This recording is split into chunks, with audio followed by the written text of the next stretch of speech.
Hello, everyone, and welcome to the Able Voices podcast.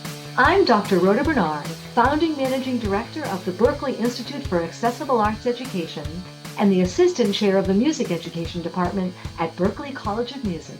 And I am proud to present this podcast featuring disabled artists and arts educators. We are inviting artists with disabilities to be guest hosts for the Able Voices podcast. Today's guest host is Jeremy Andrew Davis. Jeremy Andrew Davis is a multi-hyphenate writer, film director, disability advocate and representation consultant, entrepreneur, and social media content creator. He is on a mission to transform disability representation, shaping the cultures of tomorrow through the stories of today. Jeremy draws on his neurodivergent, multi-disabled, non-binary identity to broaden society's cultural horizons through epic stories that immerse audiences into the experiences of marginalized people who must odyssey through a hostile world to demonstrate their power. Hello, everyone. I'm Jeremy Andrew Davis, your guest host for this Able Voices podcast episode. Today, I am thrilled to introduce you to Jeremy Hsing. Jeremy is a humanistic sci-fi writer, mental health advocate, and second-gen Taiwanese immigrant based in LA. Jeremy uses his therapist background with a BA in psychology and double minor in art history and film from UCLA to construct elaborate worlds in which his characters go on a journey of internal reckoning in the pursuit of an emotional catharsis. I love that. Now, Jeremy's magical realism short film Fish premiered at NFMLA In Focus Asian Cinema, Boston Asian American Film Festival, and the Asian American International Film Festival, and won the Youth Grand Jury Prize at the Astoria Film Festival. He is currently directing a short sci-fi documentary for PBS American Masters and serving as the Seasonal Episodic Lab Coordinator for the Sundance Institute. So, wow, that's quite a bio. Jeremy, welcome to the Able Voices podcast. Thank you so much. It's awesome to talk to another Jeremy. So Yes. One day we could have Jeremy supremacy in the world. Absolutely. Now, with that bio, this is some amazing stuff you're doing. How are you able to do that at only 6 years old? Okay, yeah. Well, for context to the readers, I am born on Leap Day. So I'm 24, divide that by 4 is 6. The way I do it, I think I just chase whatever gives me not only creative fulfillment, but soul affirmation. I'm not in this life for, I don't know, material success or monetary wealth. I just do what makes me enter flow state, what makes me express myself as authentically as I can. And that medium just happens to be through storytelling, whatever form that takes, because, storytelling is in everything that we do, even when you say what you ate for breakfast or how you spent your day, there's storytelling is everywhere. I love it. And I love the little tidbit that you're born on Leap Day, so you're only 6, but that was great. So tell me more about your story as a filmmaker. How did you get started and how did you get to where you are now? Yeah, I'll try to keep this short, but when I was born on Leap Day, my mom actually didn't want me to be born on that day because she thought it was cursed. But my big head said otherwise. And my dad, who I would say is like the stereotypical conservative father who doesn't really show his emotions, he was really nervous about being a dad. And I was crying much more than normal babies do after being born. But we both bonded over watching the Lakers game on TV in that room. It both calmed us down. And growing up, that's how I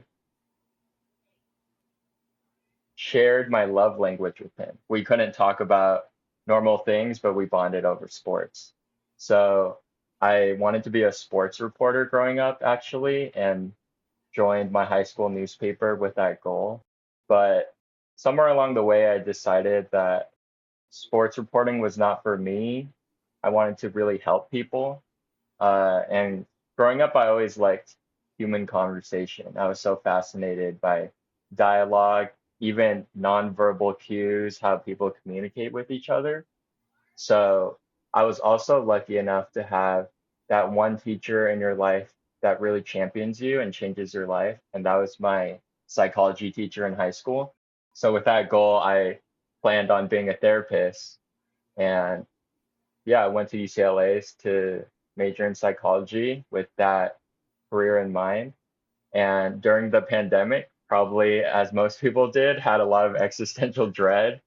And for the first time, started experiencing like debilitating panic attacks to the point where Mm. I could barely even get out of bed. And I felt a lot of shame about that, trying to be an aspiring therapist, dealing with my own mental health. And around that same time, I watched Bo Burnham's Inside, which, if you haven't checked it out, transformative form of storytelling and art.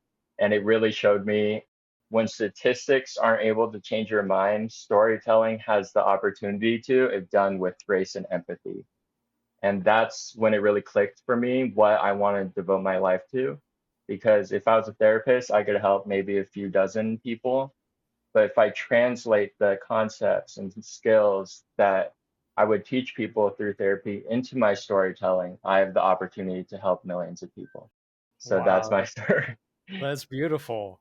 Yeah. So, drawing from that, how do you go about finding those core emotional, those universal elements and translating them into a story that is Mm. going to help people?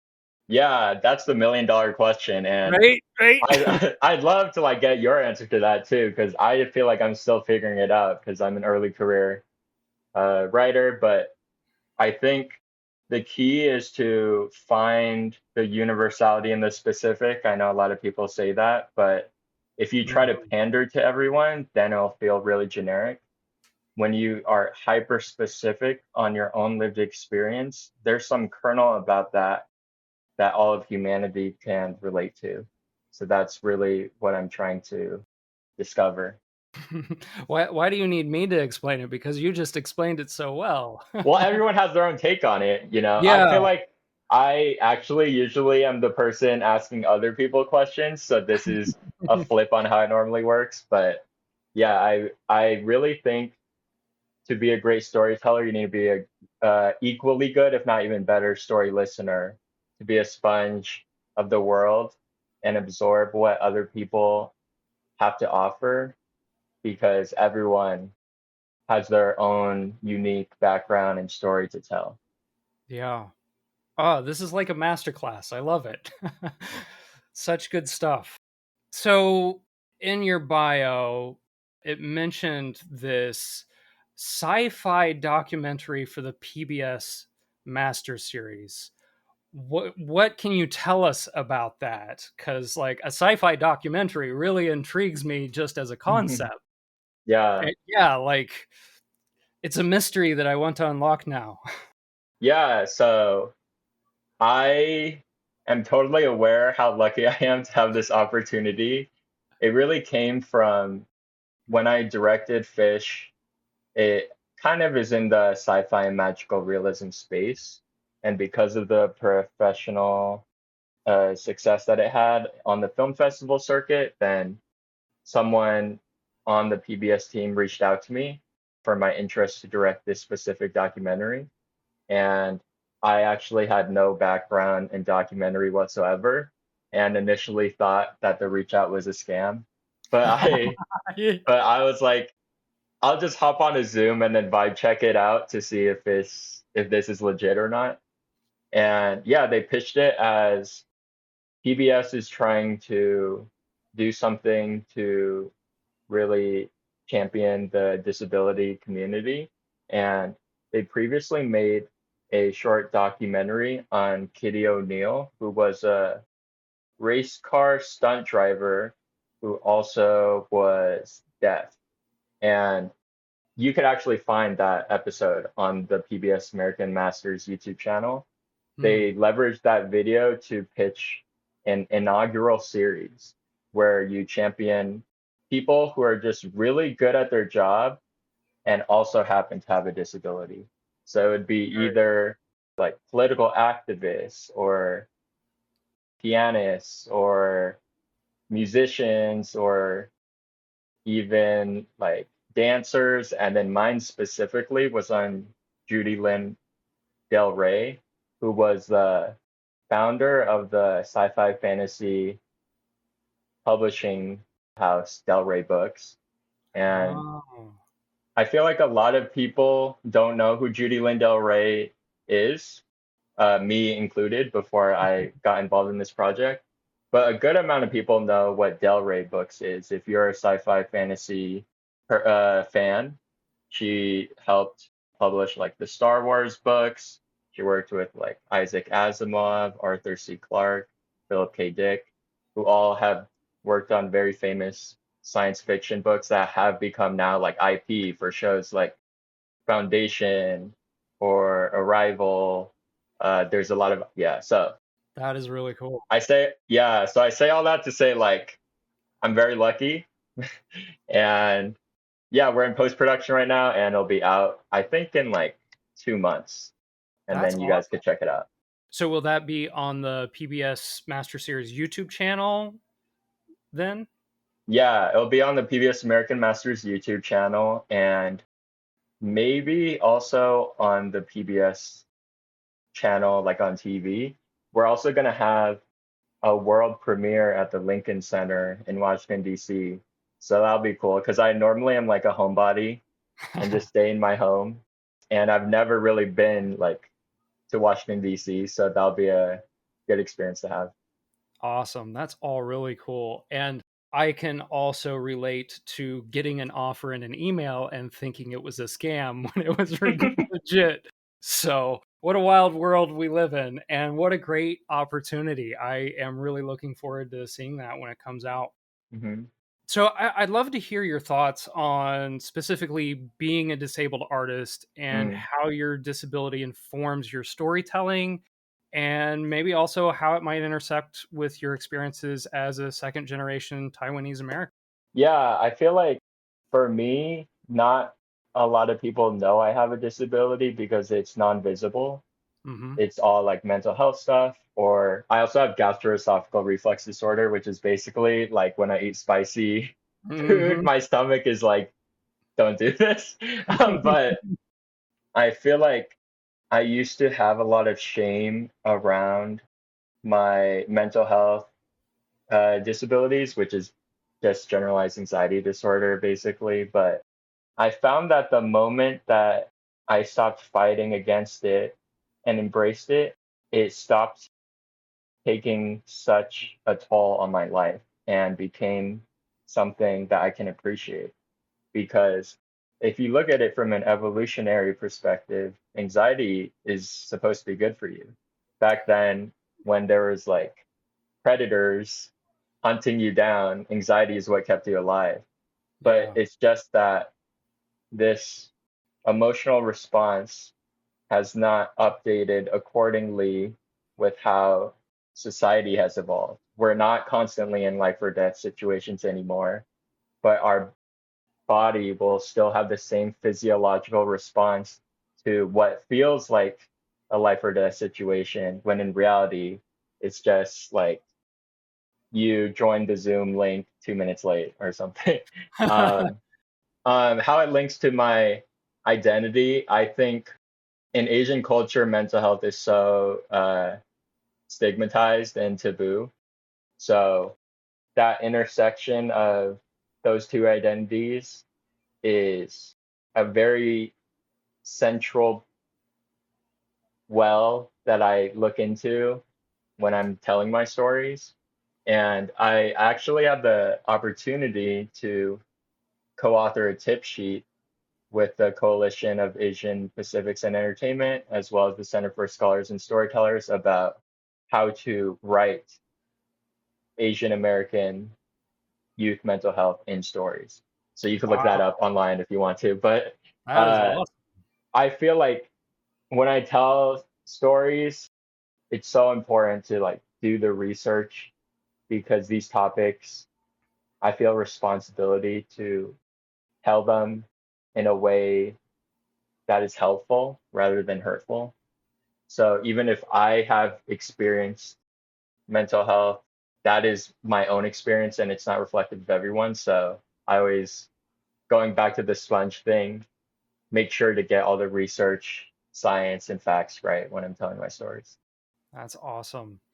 And yeah, I've had the same kind of experience where fighting my anxiety just fueled my anxiety, Yeah, and working through the process of first just accepting it as a reality of like, yeah, oh, this is a thing and it's going to be a thing. I can't, like, resisting it isn't going to make it go away. yeah. And then that progression of eventual, like, oh, I can actually embrace this and sometimes use it Hmm. to, like, make sure I'm prepared on a call or whatever. Right. And then as you do that, that anxiety can decrease to a point and stuff. Hmm. So yeah, such Yeah. great insights. I have to add, like, I've heard this quote, like, anxiety is excitement without the breath. If you really think Hmm. about it, anxiety and excitement are like two sides of the same coin, and it's really just how you perceive something. Huh. And when you take that breath, then it makes you realize that anxiety is rooted in care. You care about what's about to happen, and caring about things is good. Yeah. So if you take that breath, it could potentially help that anxiety turn into excitement. Oh, I'm gonna have to use that. Yeah. I know when I'm preparing, like, for a film shoot Mm, or anything like a podcast recording, I get anxiety mm. with that. I'm assuming that you have some of those experiences as well, and wondered Oh if yeah. you have any ways that you deal with that. Yeah. I think it's important to realize that the first thought you have when it comes to anxiety is just a thought, not truth. So you need to have that bird's eye view, almost out of body experience of this is how my brain has been trained to think, but just because I think it's this way doesn't mean it is actual reality. The idea of subjective reality versus objective truth. And then you could base that thought on precedent. Has this happened before? Is it likely to happen? Is it more likely for this to happen versus that to happen? And based off that, then you can identify if your first thought is rational or irrational. I'm a really big believer of like exposure therapy, where you challenge yourself to do things that are out of your comfort zone that do induce anxiety. And the reason why is if you are able to go through that experience and it's not as bad as you think, then you can use that as precedent for when you experience another anxiety inducing stimuli. And then you could say, I survived that, so I can survive this. Hmm, that's cool. So we've talked about some of your experiences with your past and Mm. what you've been working on up to this point. What projects are you working on now and towards the future that you can talk about? Yeah, I don't think anything as big as PBS because that's super cool. But I am revising a feature right now that is definitely the most narratively and structurally ambitious project I've ever conceived. I Mm. think when it comes to my writing, anytime I write a new script, I write towards my weakness. I write towards something that I think there's no way I can pull this off, and that's why I'm gonna try. Because like everyone, if they just live in their zone of comfort, I mean, to each their own, but I've found that living in my zone of comfort, then I don't have any growth. And so much storytelling and being a storyteller is challenging yourself. Like you think that you write for others and to teach others about a worldview that you have. But for me, I found that writing stories teaches me things about myself because writing cuts through all the noise. I feel like whenever you meet someone, you have to do the obligatory "How are you?" and no one really responds genuinely to the point where if you actually say how you are and it's not good or fine, then they're like, "Oh, you have no social etiquette. What are you doing? I didn't actually care." I feel like writing is like soul work. You're bearing your subconscious onto the page and being vulnerable to the world. And I find that so beautiful and so Yeah, cathartic. And yeah, that's my objective when I'm writing stories is to do that soul work and discover who I am. I love that. There's so many parallels to everything that you're saying that I've experienced as well. Like in my Mm, writing, I'm trying to find the specificity of my life, turn it to fiction mm, so that, but that it feels real there, but also make it universal. And uh yeah, all everything you're saying is just so mhm. good. With that end, do you have any advice that you would give to other filmmakers or other artists in general with disability? Yeah, I would say tell the story that only you can tell. If you only pander to trends, then your story will end up just being a Xerox of something that already exists. And I view the creative act as we are kind of like a vessel that the universe uses to express ideas. And to me, that's freeing to be like, it was preordained or it is my destiny to do XYZ. And it's like, it's kind of like woo woo, but like I think it's kind of similar to anxiety now that I think about it, where if you're fighting so hard to write a story, then it's going to come from an inorganic place. But if you let go and let the story and the characters tell you what they want rather than the other way around, Yeah. then everything's just going to flow and you'll write a story that hopefully changes the world. Oh, that's awesome. You have such a poetic way of saying things too. I want to read more of your work. So good. So, where can people follow you, find more of your work? Yeah, I would say probably Instagram's the best place. It's just my name, Jeremy Hsing, JEREMYHSING. My profile picture is the googly eye rock from Everything Ever All at Once because that movie is my North Star. And yeah, outside of that, check out the PBS American Masters doc in 2 months. That would be the best way to support me, I guess. Awesome. Well, Jeremy, thank you so much for coming on to the Able Voices podcast. It's been wonderful talking. Yeah, thank you, Jeremy Twin, for asking these insightful questions, and hope everyone listening has a great day.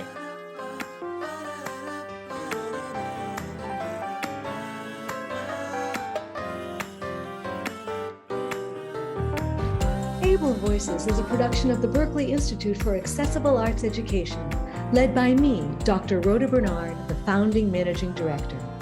It is produced by Daniel Martinez del Campo. The intro music is by Kai Levin, and our closing song is by Sebastian Batista. Kai and Sebastian are students in the arts education programs at the Berkeley Institute for Accessible Arts Education. If you would like to learn more about our work, find us online at berkeley.edu/BIAAE or email us at BIAAE@berkeley, that's LEE.edu.